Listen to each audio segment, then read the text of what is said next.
Since the coronavirus lockdown, I've noticed that on the television there's been an influx of old programs and old films which have been good, and one which I'm really hoping might come along is one of my favourites, and I haven't seen it for many years, and that's Chariots of Fire.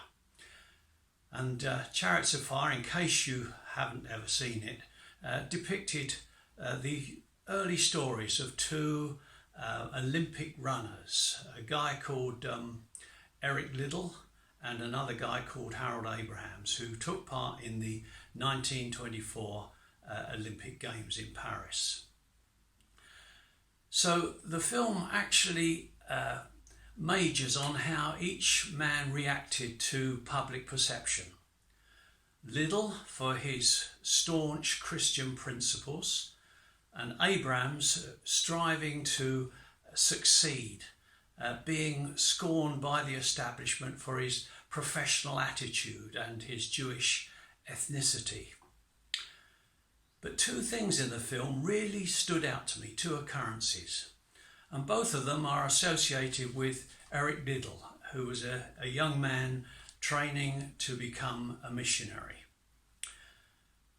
The first thing, though I'm not sure if this actually happened in reality, but was in the film, was the words he said to his sister, who wanted him to quit athletics to concentrate on becoming a minister, a Christian minister.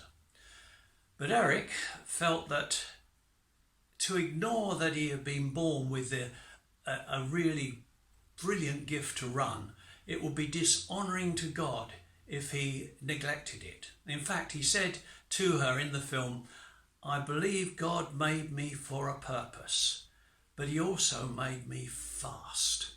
And when I run, I feel his pleasure." The second item, the second thing that stuck out to me was, and this is completely true, Eric withdrew from his best event, the 100 metres, because the heats were being run on a Sunday, and this violated his principle of maintaining a Sabbath day of rest. As a result, he was put under enormous pressure to rescind that decision, but he wouldn't. And the story then unfolds with a team colleague who'd already won an Olympic medal offering Eric his place in the 400 metres instead. Now, the 400 metres wasn't Eric's best event, but he accepted, even knowing that the Americans, who were strong in that event, were favourites to win. Just prior to the start of the final, Eric Liddell was unexpectedly handed a piece of paper which originated from a fellow competitor in the race, containing the words of 1 Samuel 2 verse 30.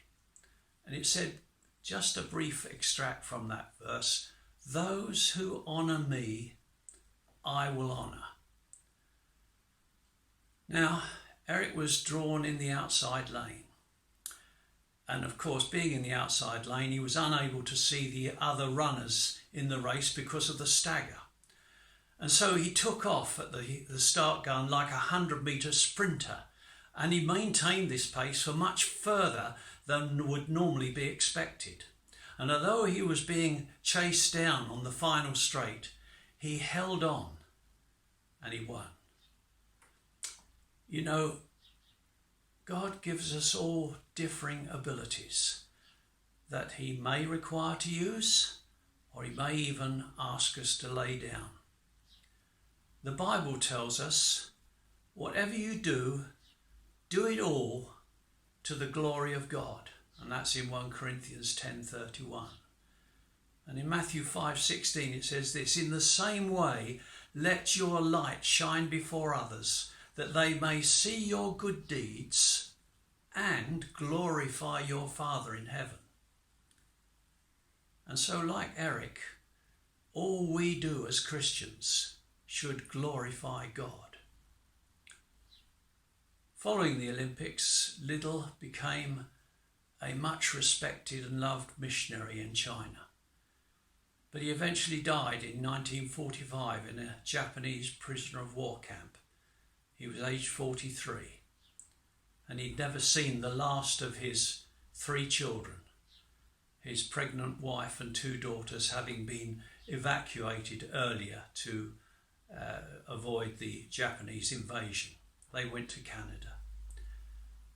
So Eric stayed on in China to help others and to serve the God he loved. In thinking of that story, I ask you one question. What can you and I do to feel God's pleasure?